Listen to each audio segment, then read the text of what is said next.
6 iPads, 4 Apple Pencils, a whole bunch of different keyboards, and a ton of different options to choose from. Buying an iPad is actually kind of confusing, and also if you're not careful, it can get very expensive. And now that Apple has finally refreshed the iPad mini with this new 7th generation model, although you wouldn't really know from the outside, I figured my iPad buying guide was probably also due an update. And if you've got any questions at all, drop a comment below. If you find this video helpful, a cheeky like and subscribe would be fantastic. Okay, so let's kick off with a bit of a lightning round. There are sort of 7 things right off the bat that you need to know. And the first one being, nearly every app will run on all of these iPads. Even the cheapest 10th gen iPad here versus the top end iPad Pro, you can watch all the same streaming apps and bar a handful, play the same games and use the same productivity tools. And they all support at least one version of the Apple Pencil, and they all have USB-C ports. No more lightning cables since they've stopped selling this, the older 9th gen iPad with those chunky bezels, the home button and the headphone jack. So now we have the base model, the 10th gen iPad, the mini, the 2 Airs, and the 2 Pros. And if you want the fancy new Apple Intelligence stuff with the supercharged Siri, then you're gonna have to get one of the new Airs, Pros, or the refreshed Mini. But number 2, what are you actually gonna be using these iPads for? Why are you buying it? Just keep that in mind during the video and we'll come back to it at the end. Number 3, and you don't need to buy a new iPad. It is absolutely worth looking at older or refreshed models as well. You could save a chunk of money, maybe even get more storage as well. And while Apple do have their own certified refurbs, it is also worth shopping around. Amazon has some really good deals. Although make sure you check the warranty. Number 4, the extras. Choosing which iPad you want is like the first step. You then have to consider the storage.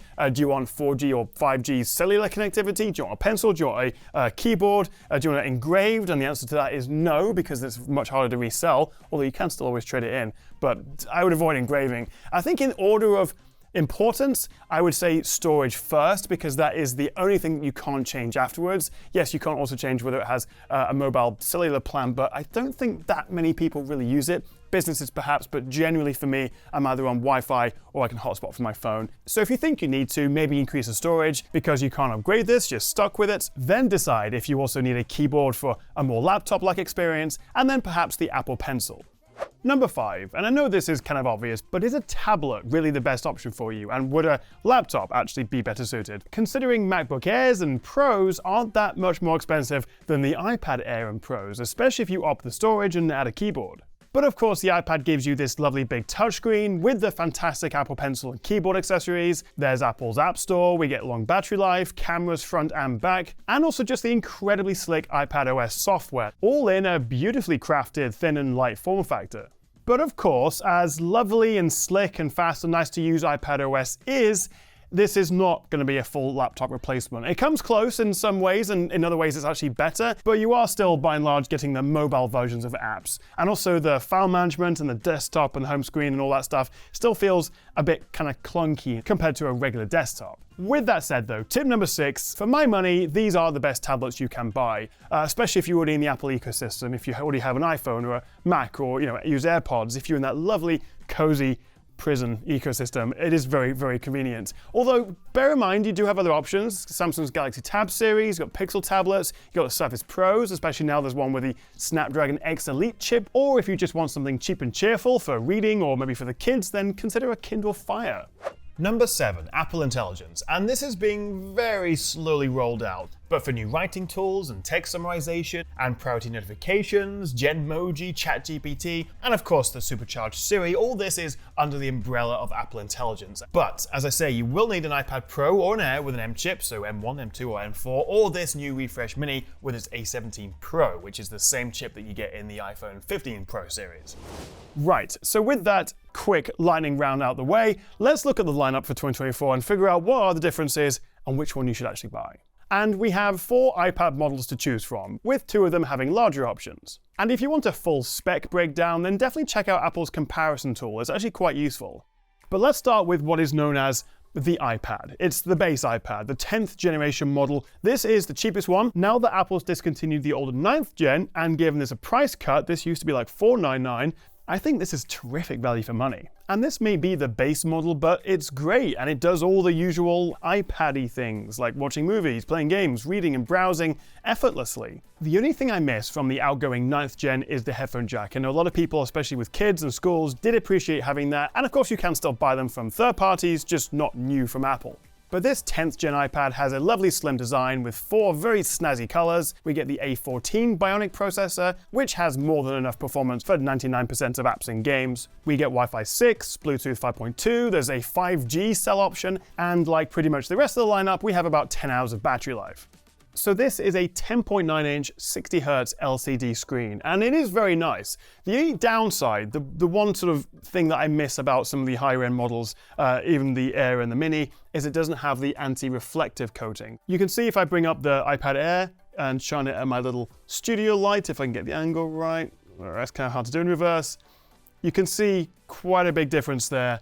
And like its predecessor, the 9th gen, this is still the only iPad that doesn't have a laminated screen. So you can see just a tiny bit of a gap between the glass and the screen underneath, but it's not really a big deal. Most people wouldn't care. As I say, there's USB-C for charging and plugging in accessories. We get stereo speakers, top and bottom, Touch ID fingerprint login, and we get the selfie camera on this side here, which is the better position for it using it horizontally, and only just got updated with new pros. And it supports the Apple Pencil, although it is only the 1st gen model, but with the USB-C charging. The only issue, as I say, really is that the screen isn't quite as nice as the other ones, and it does only come with 64 gigs of storage as standard. Okay, let's talk about the iPad mini, because this is by far the lightest and literally the most pocketable iPad. It's the easiest for reading one-handed, it's perfect for taking notes, and I actually really like gaming on it because the controls are easier to reach and you don't get as tired holding it. I mean, it basically comes down to if you don't want or need a bigger screen, then, well, this is the obvious choice. And thankfully, they have just refreshed it because it was the oldest in the lineup. The previous model came out back in 2021, but we've now got a new 7th generation iPad mini, aka the iPad mini A17 Pro, which is, as I'm sure you could probably guess, the chip that it's using. So games will run faster, you can even run Final Cut on this iPad mini, although I'm not sure it'll be the most comfortable experience at this screen size. And as I say, it works with Apple Intelligence, so you're sort of future-proofing it for all the new clever AI stuff that comes over time. The best thing though, I reckon, is that they've doubled the base storage from 64 to 128 gigs. We also have faster connectivity, and it now supports the Apple Pencil Pro, although not the 2nd generation Apple Pencil. So versus the standard 10th gen iPad, we get a nicer, brighter screen with more accurate colors, plus it's laminated so there's no air gap, and we also have this anti-reflective coating, which actually does make quite a big difference. The trouble is, it is still quite expensive. It starts at £499, that's the same in dollars, and spec'd out with the max storage just shy of $1,000. It is better value than its previous 6th gen model, but for me it's still just a bit too much, especially as it is pretty similar to the last gen model from 3 years ago. Same size, same camera, same screen, same pretty chunky bezels, and yes, the same 60Hz refresh rate. Yes, it's a cute size, but in every other aspect, even with this refresh, it's starting to feel a bit outdated. There's also no official keyboard accessory, unlike all the other iPads, although of course you could use a Bluetooth keyboard. Multitasking and having a couple of apps side by side does feel cramped, and it kind of feels like you're missing out on that lovely, immersive, big screen iPad experience. To be fair, you are still getting a meaningfully bigger screen than the latest iPhone 16 Pro Max at 6.9 inches, although given the aspect ratio, the difference when watching movies and TV actually isn't that significant. So I think while on paper this maybe makes the least sense, there is still something just nice about an iPad this size, especially for reading books and just carrying it around with you. And so if you are after a small tablet, then yeah, obviously this is the best option.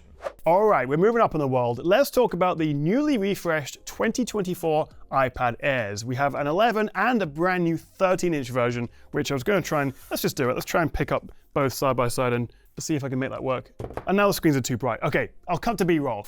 So technically these are the 6th generation iPad Airs. And on the outside, except for this larger model, not much has really changed versus the previous Airs. Really, this is a bit of a spec bump as we get the M2 chip, which was previously in the iPad Pros. And finally, they have doubled the base storage to 128 gigs on the iPad Airs. For the longest time, forever, they've been 64 gigs, same as these guys, but now 128. I still think that's a little stingy for 2024 given the prices, but I'll take it because for my last 2 or 3 iPad buying guides, it's always been, well, the iPad Air is great, but you're going to want to double the storage to 128, and at that point, you're pretty close to the Pro iPads, so then it became a bit confusing, but that makes it easier to recommend the Airs now. Or does it? Because the Air is still in a kind of awkward place. It's significantly more expensive than the regular 10th gen iPad, which does pretty much everything you want an iPad to do, and while also missing out on some of the cool tricks and 120Hz and OLED screens of the iPad Pros. I think the question a lot of people will be asking is, should they buy the iPad Air and spend extra money over, say, the base 10th gen model? Well, the Air does get the much faster M2 chip with its Meteor engine, which makes it much faster for video editing. And because it is an M series chip, it will be fully compatible with the new Siri and all the Apple Intelligence stuff when it becomes available. There's also much faster graphics, and it can play a handful of console-level games. We get faster USB-C transfer speeds, we get double the base storage, Wi-Fi 6E, a wider P3 color gamut, with that anti-reflective laminated LCD screen, and also larger storage options. And we have some lovely pastel-y colors. It also supports Apple's Stage Manager feature and gives you more of a desktop feel when moving and resizing apps, although it can still be a bit fiddly and it's not my favorite thing in the world. And it also supports the fantastic but very expensive Magic Keyboard, as well as both the Apple Pencil USB and also the brand new Apple Pencil Pro. And altogether, Pencil Pro, Magic Keyboard, the Air becomes a hugely capable, almost laptop replacement, and without costing an absolute fortune like the iPad Pros. Oh, and good news, both the new Air and the new Pros have had their front-facing camera moved to this landscape position rather than at the top, which makes a lot more sense, as now you are centered for your video calls. But realistically, just everyday use, you're not going to feel that much difference really between the 10th gen and the iPad Air. As I say, both LCD screens, both 60Hz, general performance is pretty much the same unless you're video editing or playing high-end games. Both have the landscape selfie cams with center stage, stereo speakers, USB-C, Touch ID, 12 megapixel cameras, 5G options, and around 10 hours of battery life.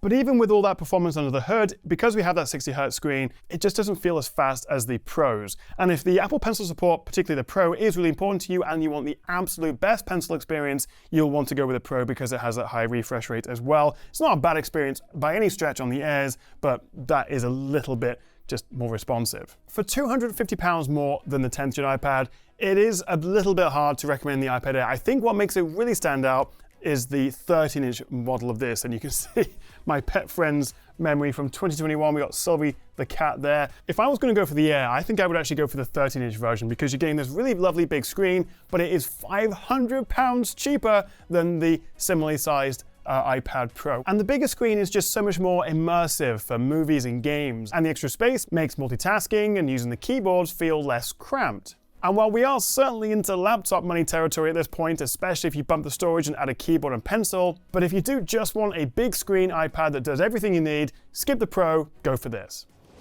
Now before we finish with the Pros, let me just take a second to talk about the accessories, the keyboards, and the pencils, because it is a bit confusing. So there are 4 Apple Pencil options, and put simply, all new iPads will work with the entry-level Apple Pencil with USB-C, which attaches magnetically but lacks wireless charging, and also you don't get pressure sensitivity, but it is the cheapest one.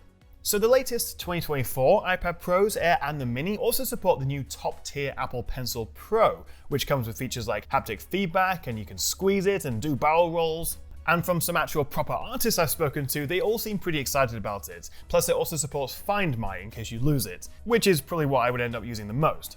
But then older iPad Airs, Pros and Minis use the Apple Pencil 2nd Gen, which is still great and has full pressure sensitivity and wireless charging, and is better, although also more expensive of course, than the Apple Pencil, the USB-C one. But it's effectively been replaced by the Pencil Pro, so you won't be able to use it if you upgrade to a new iPad down the line.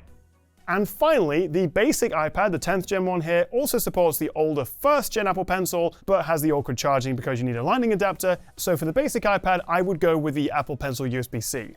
And apparently, if you leave the battery completely discharged for a number of weeks or months, then it will just die, which is not ideal. So make sure you keep yours topped up.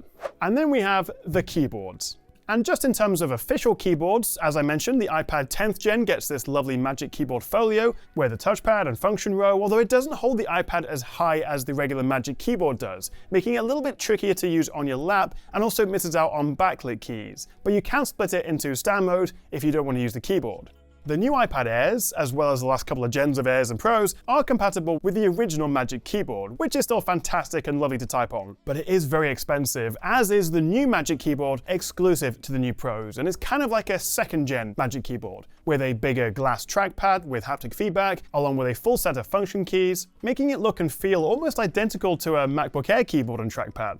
But at £349, it is an awful lot of money. As I say, it's the exact same price as the 10th gen iPad. But I would say if you are going to buy an Air or a Pro, the keyboard does make a significant difference to the functionality of it. It really can be close to a laptop replacement with the keyboard. And it's just lovely to type on if you can stretch your budget that far.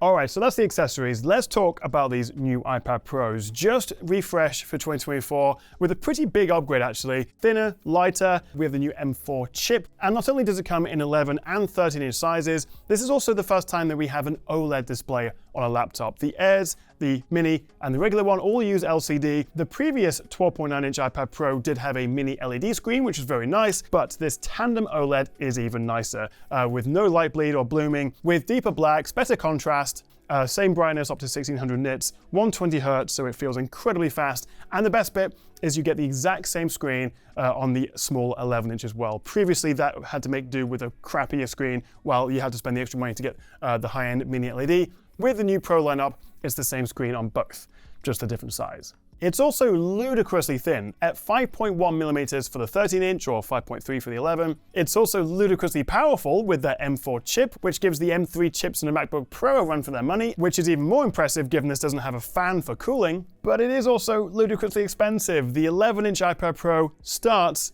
at £1,000, $999. Although they have also doubled the base storage like they did with the Airs, but now up to 256 gigs, which is very nice, and probably enough for most of us at the Pro end. And small note, but if you do go with the 1 or 2 terabyte option, then it also doubles the RAM from 8 to 16 gigabytes, and you also get an extra core on the processor. Would you notice much difference? Probably not, but then if you are going to spend this kind of money on an iPad Pro anyway, then I guess paying the extra for the 1 terabyte and getting those extra upgrades could be worth it if you have very, very deep pockets. And also there is now an option for a nano texture display coating on the 1 and 2 terabyte models, which costs an extra £100 or so and reduces glare and reflections. So handy if you're using it outside a lot, but it does also come at the expense of contrast, and it can also affect the viewing angles. But the 120 Hz just makes everything feel faster and smoother, and also does make the Apple Pencil a little bit more responsive. It's such a lovely thing to use, it really, really is. Hard to get over the price, and functionally it's not that significantly different than, the cheapest one here. And love or hate Apple, but you have to give them credit for this kind of engineering. It's absolutely insane.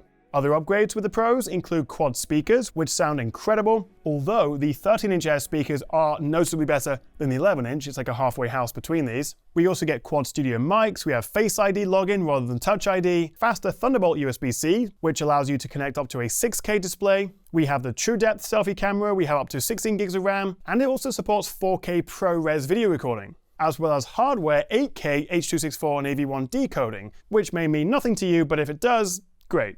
The Pros also do get the LiDAR sensor, and we also have a new True Tone flash, which they say makes taking pictures of documents a bit more realistic than natural lighting. Weirdly though, they have dropped the ultra-wide camera. That has now gone versus the older Pros. I guess the biggest issue is that while these OLED screens are very nice and it is ludicrously fast, it can't really do anything the older Pros couldn't do, or even the Pros before that. We're still at this point with iPads where they're so powerful, so fantastic, but they're just kind of hamstrung by the software. And as much as the new Apple Intelligence that will come baked into iPadOS 18 for the Airs and the Pros, it is still iPadOS. So app compatibility, multitasking, that's not really changing, although I am looking forward to being able to customize the home screen more.